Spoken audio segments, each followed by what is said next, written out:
नमस्कार, बहुत स्वागत है आपका। आपके साथ मैं हूं ज्योत्सना पाटनी। चीन हर रोज एलएसी पर एक नया हथकंडा अपना रहा है। एलएसी पर मौजूदा भारतीय जवानों को उकसाने के लिए चीन की सेना हर दिन कोई ना कोई अजीबोगरीब हरकत कर रही है।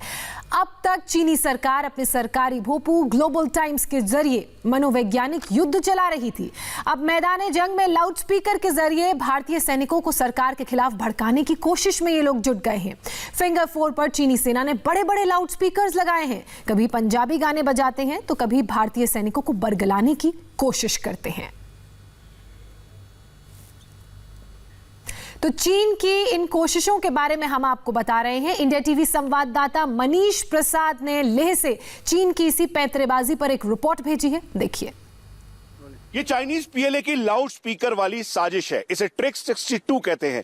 यानी 1962 में चाइनीज पीएलए ने लाइन ऑफ एक्चुअल कंट्रोल पर बड़े बड़े लाउड स्पीकर लगाए, उसमें हिंदी गाने चलाए और भारत के खिलाफ चाइनीज पीएलए ने सेना को भड़काने की कोशिश लगातार अनाउंसमेंट करके की थी। ठीक उसी की तरह इस बार भी पेंगोंगसो और चुशूल के इलाके में चाइनीज पीएलए ने बड़े स्पीकर्स लगाए हैं।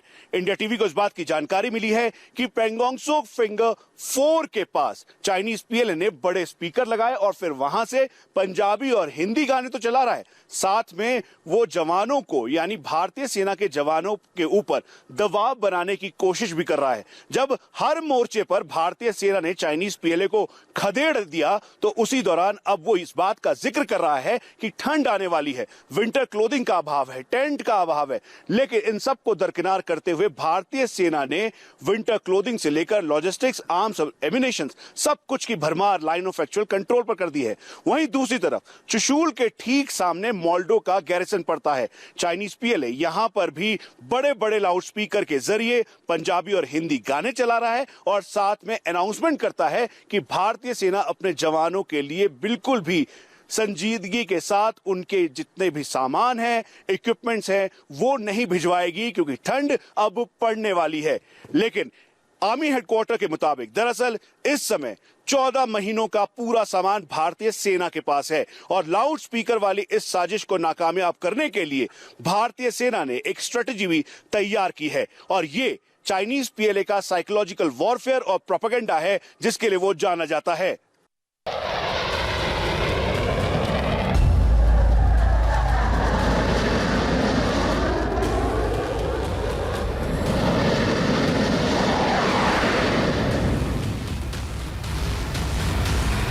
लद्दाख में भारत से मिल रहे एक के बाद एक झटके से चीन सदमे में है। चीन के राष्ट्रपति बौखला गए हैं। कहा चीन की सेना एलएसी पर भारत पर दबाव बनाने की कोशिश कर रही थी और कहा अब भारत की तैयारियों ने चीनी सैनिकों पर ही दबाव बढ़ा दिया है।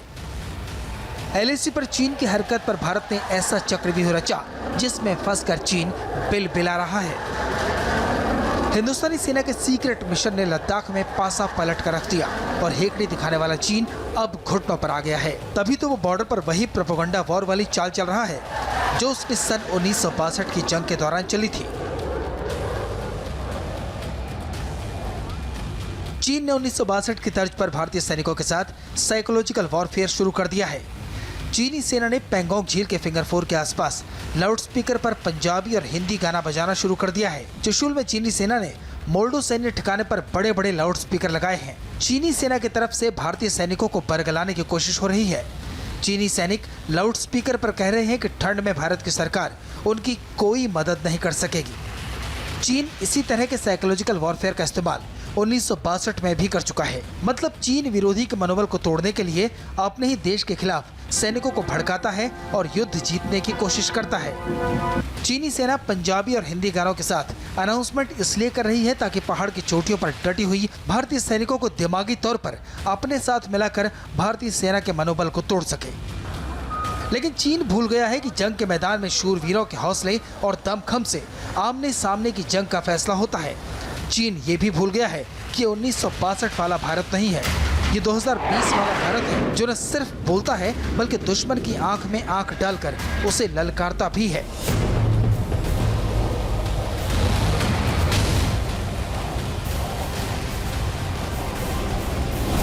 एलएसी के करीब प्रधानमंत्री की दी गई ये चुनौती यूं ही नहीं है। इसके लिए भारतीय सेना के तीनों अंग पूरे दमखम के साथ तैयार हैं। चीन की हर चालबाजी को कुचलने के लिए भारतीय सेना पूरी तरह से तैयार है।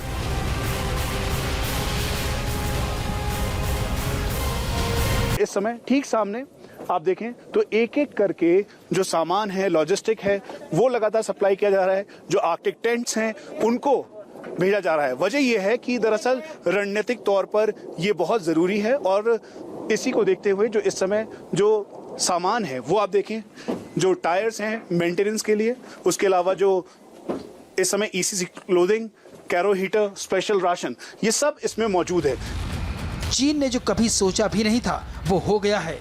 चीन ने कभी नहीं सोचा था कि भारत ऐसी तैयारी करके एलएसी पर बैठ जाएगा। इसी वजह से वो भारतीय सैनिकों को बरगलाने की कोशिश कर रहा है। जाहिर है चीन जब तक अपनी हरकतों से बाज नहीं आएगा तब तक भारत भी अड़ा रहेगा। मौसम और सर्दी के आसरे भारी पड़ने के मंसूबे पालने वाले चीन की आंखें चौंधिया गई हैं इन तस्वीरों को देखकर, जहां ठंड से बचाने के लिए सैनिकों की सुविधा के सारे साजो सामान फॉरवर्ड पोस्ट तक पहुंचा दिए गए हैं। मतलब कि चीन से मुकाबले के लिए भारतीय शूरवीरों ने मुकम्मल तैयारी कर रखी है। जो इस समय लाइन ऑफ एक्चुअल कंट्रोल के फॉरवर्ड लोकेशंस पर भारतीय सेना और साथ में special forces, special frontier forces, उसके अलावा भारतीय वायुसेना के जो जवान मौजूद हैं उनका पूरी तरह से ख्याल रखा जा रहा है। और यही वजह है कि इंडिया टीवी आपको ग्राउंड एयरबेस से दिखा रहा है वो तस्वीर जिस पर हर किसी को गर्व होगा। और जैसा कि हम बता रहे थे, लगातार ये सबसे ज़्यादा हैवी डिप्लॉयमेंट और बिजी एयरबेस है, इसीलिए हम ठीक सामने कहते कहते ये एक और C-17 ग्लोब मास्टर इस समय नीचे लैंड किया है और ये भी अपने साथ ट्रूप मूवमेंट के साथ साथ जो इस समय रसद है वो लेकर आया है। चीन ये नापाक मंसूबा पाले बैठा है कि सर्दियों में लद्दाख में मौसम की बाढ़ पड़ेगी और उसका पलड़ा भारी होगा। अपने सरकारी भोपू ग्लोबल टाइम्स के जरिए मनोवैज्ञानिक युद्ध चलाने वाला चीन अब मैदान जंग में लाउड स्पीकर के जरिए भारतीय सैनिकों को प्रधानमंत्री नरेंद्र मोदी के खिलाफ भड़काने में जुट गया है। लेकिन वो अब तक ये नहीं समझ पाया कि चीन चाहे हिंदी और पंजाबी गाने चला ले या फिर भोजपुरी या मराठी, चीन की दाल नहीं गलने वाली। नूडल्स खाने वाले चीनी उन जवानों को सर्दी का डर दिखा रहे हैं जो सियाचिन में -40 डिग्री तापमान में शान से सरहद की सुरक्षा करते हैं। एक तरफ चाइनीज पीएलए पैंतरेबाजी कर रही है तो वहीं दूसरी तरफ आज दोनों देशों के बीच एक बार फिर बातचीत की कोशिश होगी। आज एक बार फिर शांति का प्रयास होगा। रक्षा मंत्री, विदेश मंत्री के मिलने के बाद आज भारत और चीन के एनएसए मिलने वाले हैं। लेकिन फिर वही सवाल, बातचीत से क्या बनेगी बात? पिछले 4 महीने से बातचीत हो रही है लेकिन आज भी सेना एक दूसरे के सामने आमने सामने खड़ी है।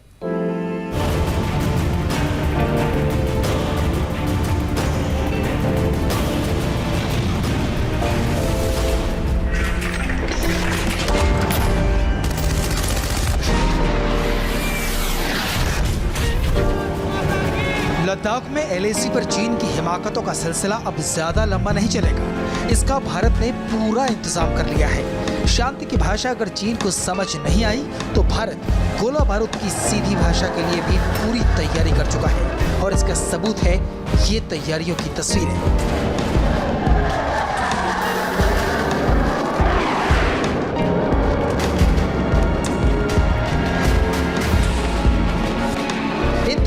बावजूद भारत बातचीत का सिलसिला जारी रखना चाहता है। पहले कमांडर लेवल की बैठकों का सिलसिला शुरू हुआ, फिर रक्षा मंत्री की बैठक हुई, विदेश मंत्रियों के बीच भी बैठक हो गई और अब आज दोनों देशों के एनएसए बातचीत करने वाले हैं। ब्रिक्स मीट के दौरान एनएसए अजित डोवल की चीन के एनएसए यांग जीची से आज बातचीत हो सकती है। कमांडर, रक्षा और विदेश मंत्री स्तर की बातचीत के बाद एलएसी पर शांति को लेकर एनएसए स्तर की ये बातचीत हो सकती है। बॉर्डर पर चीन रोज हलचल बढ़ा रहा है और भारत उस पर पैनी नजर रखे हुए है। पैंगोंग बैंक में जो भारतीय सेना ने साउथ बैंक इलाके में अपनी मौजूदगी बढ़ाई तो चीन ने नॉर्थ बैंक पर हलचल तेज कर दी, लेकिन वो किसी भी तरह की चाल चलने में कामयाब नहीं हो सका। कुल मिलाकर चीन के साथ लाइन ऑफ एक्चुअल कंट्रोल पर तनाव की स्थिति जारी है। बुधवार को मोदी सरकार ने सर्वदलीय बैठक भी बुलाई। अब आज रक्षा मंत्री राज्यसभा में चीन को लेकर एलएसी पर जो स्थिति है उसे देश को बताएंगे। लोकसभा में दिए बयान में ही राजनाथ सिंह ने कह दिया था कि भारत 1 इंच भी पीछे हटने वाला नहीं है, लेकिन एलएसी पर टेंशन के साथ साथ भारत के सामने अब जासूसी का मसला भी आया है। हालांकि भारत ने शिन्हुआ डेटा लीक मामले में एक एक्सपर्ट कमेटी गठित कर 30 दिन में रिपोर्ट सौंपने को कहा है। चीन की चालबाजी और एलएसी पर तनाव की तनातनी को लेकर सरकार के रुख से ये तो स्पष्ट है कि लड़ाई लंबी चलेगी। भारत पूरी ताकत के साथ लद्दाख की हर पहाड़ियों पर जमा है और दुनिया भर का हर छोटा बड़ा देश भारत के साथ खड़ा है। ऐसा इसलिए क्योंकि 6 साल में प्रधानमंत्री मोदी ने फॉरेन पॉलिसी में जो पर्सनल रिलेशन की छाप छोड़ी, अब वो नजर आ रही है। जंग की सूरत में America, Britain, France, Israel, Japan और ऑस्ट्रेलिया जैसे कई देश भारत के साथ खड़े होंगे, तो शी जिनपिंग के साथ होंगे केवल पाकिस्तान के प्रधानमंत्री इमरान खान। पाकिस्तान आज हर तरह से अकेला अलग थलग पड़ गया है। उसके जो पुराने मित्र थे सऊदी अरब, यूएई जैसे देश आज भारत के साथ खड़े हैं। और चाहे आप चीन का हश्र देखें, जहां चीन भी आज ग्लोबली अलग थलग पड़ता जा रहा है। Australia, Japan, Vietnam, Indonesia, Philippines, ASEAN के जो देश हैं, अमेरिका और यूरोपीय जो देश हैं, वो सारे भारत के साथ खड़े हैं इस विवाद में। ये प्रधानमंत्री मोदी की पर्सनल डिप्लोमेसी का ही कमाल है कि इंडिया के लिए स्ट्रैटेजिक रूप से इम्पोर्टेंट मिडिल ईस्ट में आज नया पॉलिटिकल अलाइनमेंट देखने को मिल रहा है। प्राइम मिनिस्टर मोदी की इजराइल के प्रधानमंत्री बेंजामिन नेतन्याहू के साथ पक्की दोस्ती है, तो सऊदी अरब के प्रिंस मोहम्मद बिन सलमान भी मोदी के फ्रेंड हैं। प्रधानमंत्री मोदी के शासनकाल में खाड़ी के मुस्लिम देशों से इंडिया के संबंध इतने अच्छे हो गए कि ऑर्गेनाइजेशन ऑफ इस्लामिक कोऑपरेशन में इंडिया को मेहमान खुसूसी के तौर पर बुलाया जाता है, जिसके बाद मुस्लिम देश पाकिस्तान को OIC की मीटिंग से भागना पड़ता है। सऊदी अरब, संयुक्त अरब अमीरात, फिलिस्तीन, अफगानिस्तान, बहरीन और मालदीव जैसे मुस्लिम देशों ने मोदी को अपने देश का हाईएस्ट अवार्ड दिया है। नरेंद्र मोदी पर विरोधी हमेशा इल्जाम लगाते रहे हैं कि वो मुस्लिम विरोधी हैं, लेकिन आज इस मुश्किल वक्त में इंडिया के सबसे पक्के दोस्तों की लिस्ट में सऊदी अरब, यूएई, बहरीन, कतर, ईरान और इराक जैसे देशों का नाम है और यही दोस्ती देखकर चीन कांप रहा है। जब टेबल पर बैठते हैं, आमने सामने बैठते हैं, तो उसमें दिमाग प्रमुख होता है, लेकिन टेबल पर से उठते हैं तो दिल से जुड़ने की कोशिश करता हूं मैं। और मेरी इतनी समझ है कि बाकी चीज़ें एक और है, आपकी पर्सनल केमिस्ट्री कैसी है वो मैटर करती है। वक्त एक ब्रेक का है। ब्रेक के बाद देखिए कश्मीर से लेकर कन्याकुमारी तक कैसे सेलिब्रेट किया जा रहा है प्रधानमंत्री नरेंद्र मोदी का 70वां बर्थडे।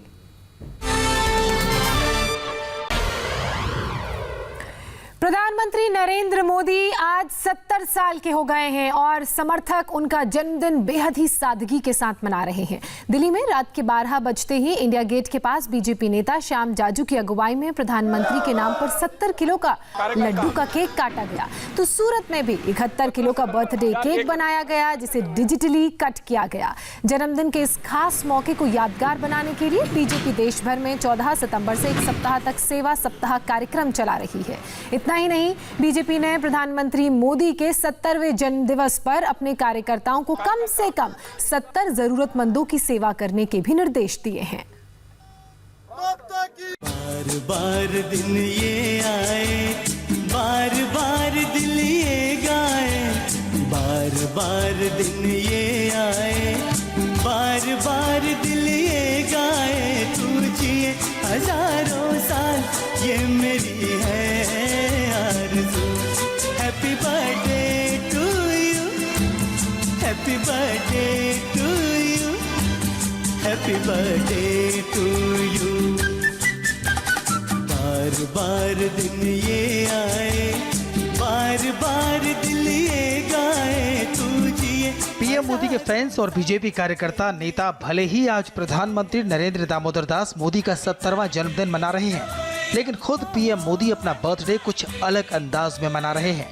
वो न आज गुजरात जाकर अपनी मां से आशीर्वाद ले रहे हैं, न किसी बड़ी परियोजना की शुरुआत कर रहे हैं और न ही अपने संसदीय क्षेत्र वाराणसी में हैं।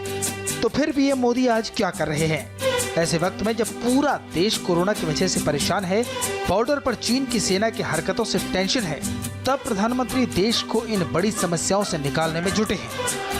नरेंद्र दामोदर दास मोदी 6 साल पहले जब पीएम मोदी ने देश की कमान संभाली थी, तब भारत कई समस्याओं से जूझ रहा था।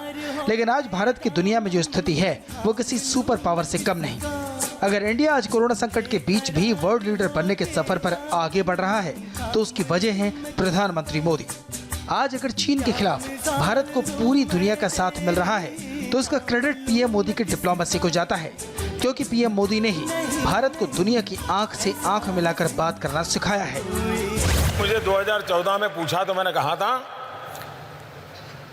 न मैं आंख झुका के बात करूंगा, न मैं आंख उठा के बात करूंगा, मैं आंख मिला के बात करूंगा। पीएम मोदी अगर अपने बर्थडे पर देश को आगे बढ़ाने के काम में जुटे हैं, तो बीजेपी के कार्यकर्ता भी उनका जन्मदिन अलग अंदाज में मना रहे हैं। बेहद सादगी के साथ पीएम मोदी का जन्मदिन पूरे देश में मनाया जा रहा है। जन्मदिन के इस खास मौके को यादगार बनाने के लिए बीजेपी देश भर में 14 सितंबर से 1 हफ्ते तक सेवा सप्ताह कार्यक्रम चला रही है। राष्ट्रीय स्तर से लेकर प्रदेश और जिला से लेकर मंडल स्तर तक सेवा कार्य किए जा रहे हैं। सेवा कार्यक्रम के तहत देश भर के जिलों में बीजेपी कार्यकर्ता लोगों की मदद कर रहे हैं। कश्मीर से लेकर कन्याकुमारी और गुजरात से लेकर अरुणाचल प्रदेश तक पीएम मोदी का जन्मदिन सादगी के साथ मनाया जा रहा है। तो वहीं जम्मू कश्मीर में आतंकवादियों के खिलाफ सुरक्षा बलों को बड़ी कामयाबी मिली है। बताएंगे पूरी खबर छोटे से ब्रेक के बाद।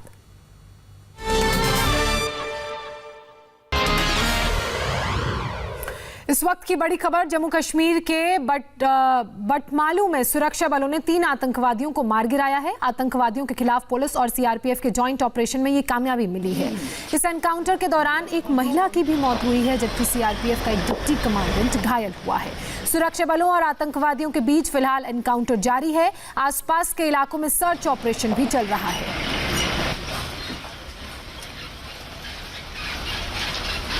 इंडिया टीवी संवाददाता मंजूर मीर ने मौके का जायजा लिया। सुरक्षा बलों और मिलिटेंटों के बीच बीती रात करीबन 3:30 बजे के आसपास सुरक्षा बलों को ये सूचना मिली कि श्रीनगर के बटमालू इलाके में 2 से 3 मिलिटेंट्स छुपे हुए हैं। जानकारी के आधार पर जम्मू कश्मीर पुलिस और सीआरपीएफ ने एक जॉइंट ऑपरेशन शुरू किया और पूरे इलाके का कॉर्डन ऑफ कर दिया गया। सबसे पहले हर एंट्री और एग्जिट पॉइंट को पूरी तरह से सील कर दिया गया है और इस मुठभेड़ में अब तक 3 मिलिटेंट्स मारे जा चुके हैं। एक तरफ पाकिस्तान एलओसी पर साजिशें रच रहा है, तो वहीं इंटरनेशनल फोरम पर भारत को घेरने की नापाक कोशिश भी कर रहा है। लेकिन यूएनएचआरसी में भारत ने कैसे दिया पाक को करारा जवाब, बताएंगे आपको एक छोटे से ब्रेक के बाद।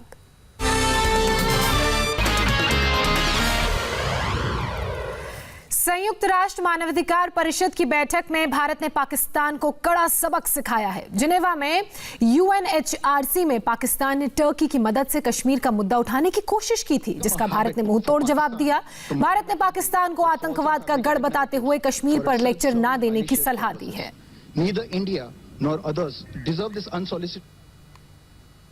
फिलहाल वक्त एक छोटे से ब्रेक का है। ब्रेक के बाद दिखाएंगे देश का कोरोना मीटर। अब बात देश के कोरोना मीटर की। देश में कोरोना संक्रमितों की संख्या लगातार बढ़ रही है। ये आंकड़ा 51 लाख के पार पहुंच गया है। 24 घंटे में कोरोना के 97,000 से ज्यादा नए मामले सामने आए हैं। वहीं 1,132 लोगों की कोरोना से अब तक मौत हुई है। आपको बता दें कि करीब 40,25,000 से ज्यादा लोग इलाज के बाद रिकवर भी हुए हैं। रुकेंगे फिलहाल एक छोटे से ब्रेक के लिए। ब्रेक के बाद देखिए आज सुबह की 100 बड़ी खबरें सिर्फ 10 मिनट में।